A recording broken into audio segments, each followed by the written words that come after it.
Mickey Dickey here, and I wanted to give an update on what Powell said today. And I wanted to just show a couple of quick blurbs on here. I'm not going to listen to the videos or ask you to because it's a waste of your time.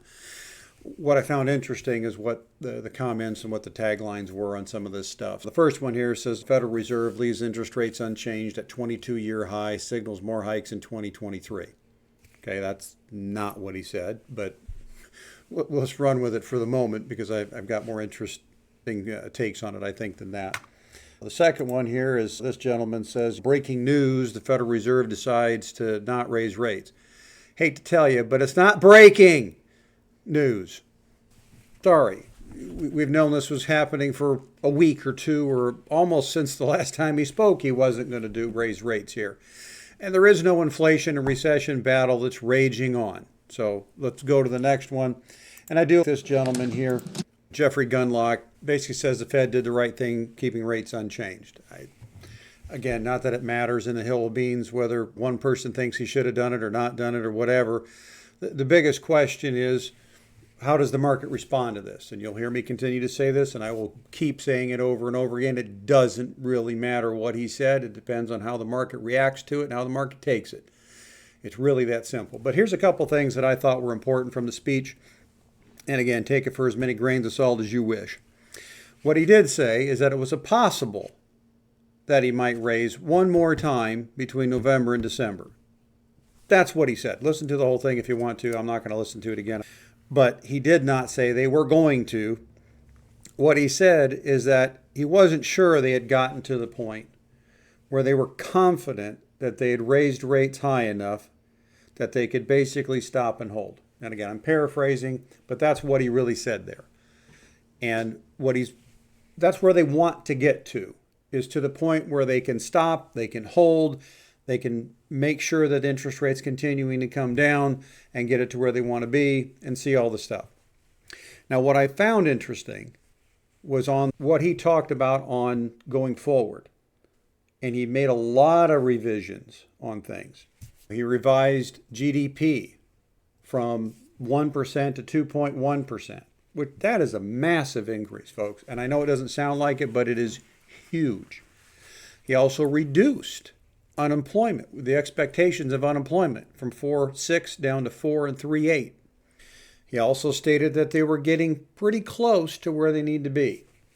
Again, insinuating that it's a possibility we could do another 0.25%. But honestly, just listening to him, I don't see, barring some weird numbers that are going to come out in the next month or two, that he's going to need to do another quarter. What he did say was that real interest rates are positive. That's a key thing right there. So keep that in mind. He also stated that the current rates, or stance as he called it, was at a restrictive level, which again, that's relatively new. He did state that he thought that they would need to be at a below trend growth for longer than originally anticipated.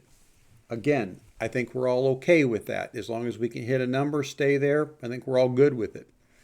He also stated that there was a meaningful rebalance of the labor force, maybe due to more supply. Personally, I think it's due to what I've been saying for over a year, probably closer to a year and a half, that when you had 2 jobs for every person, that what he was doing wasn't going to raise unemployment. What it was going to do was get rid of the jobs and not have it at a 2-to-1 job opening, but lower that down, which is where we're at. It's exactly what's happened. The other thing that I thought was interesting in here is how the market responded to this. Was while he was talking, the market didn't do anything, really. It was down before he started, he petered around a little bit, but nothing major.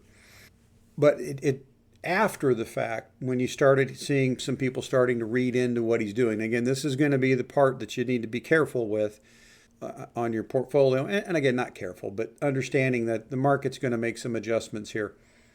After he started speaking, that's when everything really dropped off on the stock market today, which again is not unusual because a lot of what he talked about here can be construed as being hawkish. Personally, I think it's dovish. I think for the first time, I'm actually listening to the guy talk about things that are actually real.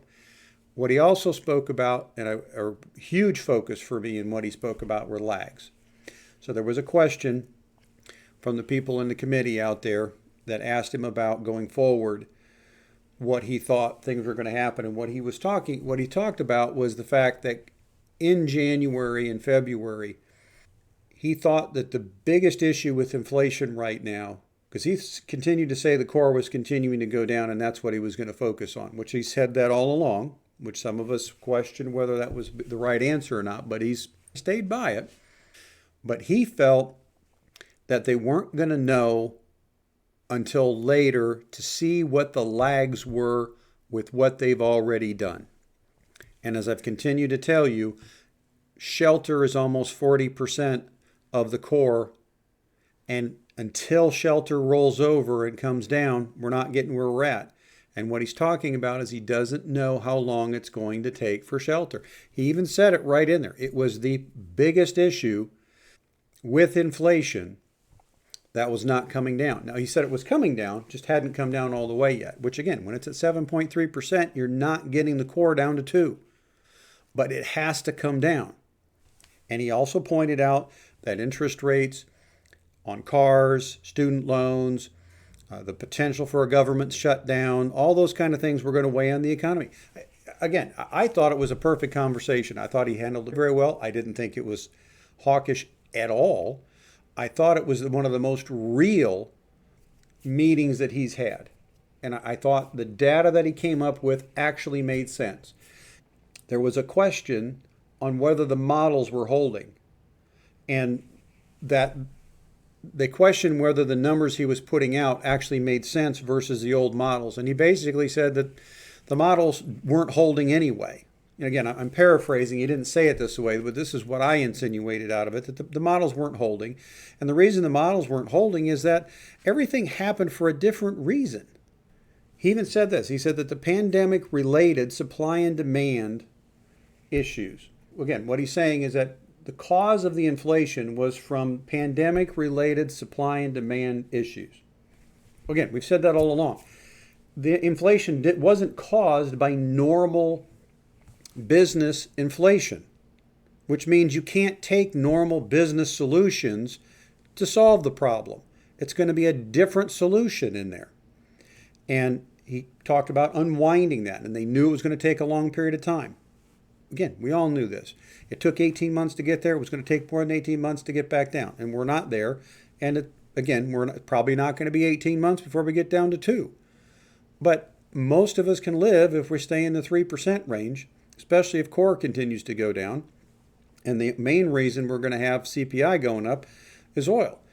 And that's going to be for a limited period of time until we get to next June, which I know nobody wants to hear, but CPI is going to be a difficult time unless we get a significant reduction in shelter, which again, is if it's 40% of the total CPI, if it comes down, oil's not going to be up that much. I mean, it's going to be up, but not like it was 2 years ago. I'm not as concerned going forward. I think he's got a really good handle on this. I think he's made it very clear. I liked what he had to say here. I liked his answers. Again, I didn't look at this as being hawkish. And again, I didn't look at it as being dovish per se, but I like what he had to say. I like the fact that he's made some changes when it comes to his forecasting. The forecasts make a lot more sense now. And again, those of you who've been listening to my videos long enough, I've been telling you we didn't have to get to 4.6% to get down to interest rates. And that was one of the questions people asked. Do you really think you can get down to 2% with only a 4% unemployment? Sure we can. He wasn't willing to say it 2 years ago. He's willing to say it now, and in fact, he did say it now. And the reason he said it is the current models are telling him that the resiliency of the economy, of the American consumer, has held up so well, it doesn't really matter what he's done so far. Again, we haven't gone too far. And I think that's what he's trying to get at here too. We haven't gone too far. And if we have to do one more to make it work, they're willing to do it. But I don't see that in his body language. I don't see it in what he's saying. I hear him saying that if it has to be done, they'll do it. But barring some weird numbers we're not seeing right now, I don't see why he's going to need to do it. Which means to me, I don't think the November's on the table unless we see something really odd come up in the next couple of weeks. Again, that's not possible. It can be. But I like what I heard today. I thought this was an exceedingly good report. I'm more bullish on the economy than I was, which again, as most of you have heard, I do think there's a big issue coming with student loans. But I think that's more of a wait and see. It could be a big problem. It might be nothing. It may turn out to be completely nothing. So again, talk to your financial advisor. Make sure your portfolio is set up so that you can take advantage of what's going on in the marketplace today. Take all this into consideration. That's my 2 cents worth. Dickie out.